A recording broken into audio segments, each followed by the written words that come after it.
Welcome back to the Cutler Report. All right, in his latest Armageddon gloom and doom book, my friend and former Reagan administration budget boss Dave Stockman has a very pessimistic view about the future of the country.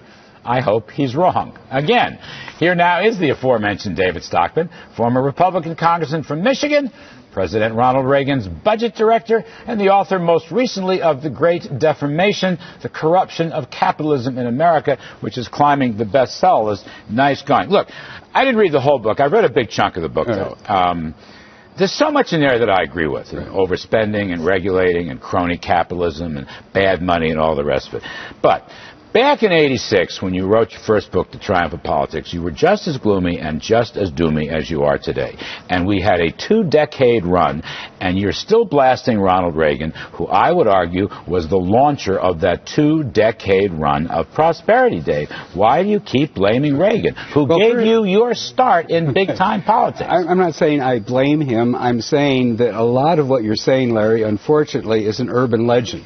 We did not have anything unusual. We had a devastating recession in the early 80s because of the Great inflation. Volcker crushed inflation. Reagan backed him. I give him credit for that. We had a nice rebound after that, which you always have when you're that deep. Take the 12 years of Bush and Reagan together. You had 3% GDP growth average. But after that, we've had bubble after bubble of what I call Keynesian inflation. First, we had the fiscal bubble from Reagan and Bush. That was what fiscal bubble? You know, Larry, it was a huge fiscal bubble. Okay. I went back and looked at it. Look, you were my boss, but I was the numbers guy in OMB, and I went back and checked some things. Okay, yes, Reagan increased the debt by $1.5 trillion, okay? A pittance compared to the economic growth. But not exactly. And I went back and looked. Bill Clinton also raised the debt by about the same amount. The two of them, and I'm putting the 80s and 90s together because I always thought Clinton was Reagan's third term. Okay, so you know what you got here? If you take a look at all this stuff, $3 trillion of debt were created in the 80s and 90s. $3 trillion of publicly held federal debt. Do you know what households' net wealth did? That's assets, liabilities. They increased by $35 trillion, a factor of just about 12. $3 trillion in federal debt and $35 trillion in private household debt. David Stockman, you're not doing your math right. Yes, I am. Assets were soaring because the economy was innovative but you're missing the other side of the balance sheet. Debt was soaring even more. When I just got through telling you, debt went up $3 trillion, and household net worth went up $35 trillion. You want to talk about this or not? Okay, but David, those are the numbers. No, those aren't the numbers. I'm talking about total debt in the public and private economy. It was $5 trillion when we were sitting there. It's $56 trillion today. It's up tenfold.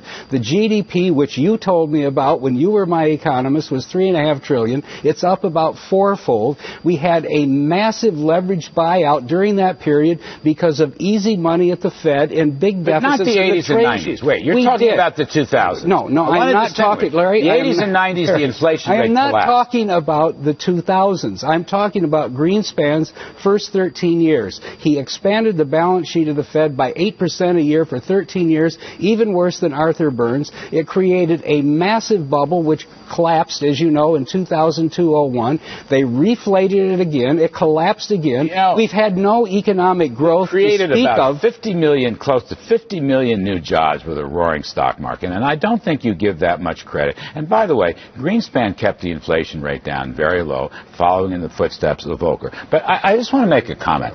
Look, having known you as long as I have, and I admire you, and you're a friend, okay, and I love working for you. Tough, but I love working with you. I just want to say this. You tell me, I don't believe that you ever really understood the economic incentive model of growth. I think you're obsessed with this debt argument, and I think you're partially true, particularly in the last 10 or dozen years. But regarding the 80s and 90s in particular, look, Dave, if it pays more to work and invest and take risks and innovate, people will. I don't think you ever either understood that or ever believed that. You know, I heard Eric Schmidt. That is wrong. That is wrong. I heard Eric Schmidt of Google last night. All right, he was on Sean Hannity's TV show, and Sean asked him what to do about debt. and deficits. And you know what he said? Grow and innovate. And that's what I want to say to you as I have down in the past. The tax rate reductions, the deregulation, the disinflation remade the American economy so it became a growth machine, and that's what held down deficits, and that's what held down debt until the 2000s. Well, that is not right, because since 2000 it hasn't been growing. We had the huge... Since 2000. Well, wait a minute. We had the huge Bush tax cuts. That didn't do any good. We've had huge bubbles on Wall Street that have only basically helped speculators, not the Main Street economy. We've created really no new middle-class jobs since 2000. You can look it up. That's a number. We're arguing past each other because I'm not disagreeing with you. I'm not making a case for the 2000s. How did all of this miracle suddenly end when the same policies I'm saying that you've lumped the 80s and 90s into the last 10 or 12 years. You're mythologizing and you shouldn't. The 80s no, and I'm 90s. not. What I'm saying is you don't understand that lower tax rates and deregulation unleashed an economic boom.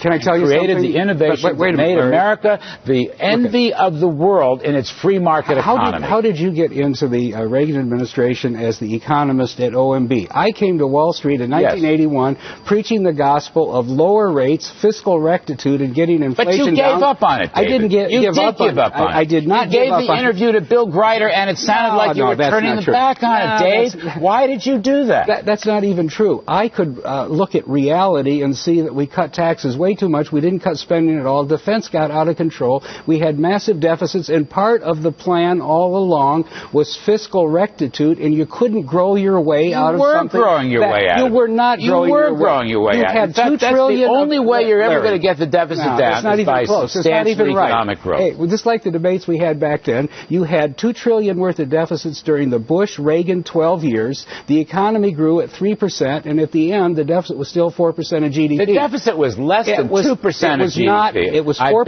of GDP. And that boom continued into the 90s, That is not even right. The numbers aren't even close. And I think you should rethink. Look, I think you've got a point about the 2000s, and I think you've got a second point about bad monetary policy. I think those are good points. And I think you've got a third point about crony capitalism. All good points. But I think you're mistaking the benefits of lower tax rates and deregulation in the 80s and 90s. Dave Stockman, he's the author of The Great Deformation, The Corruption of Capitalism in America.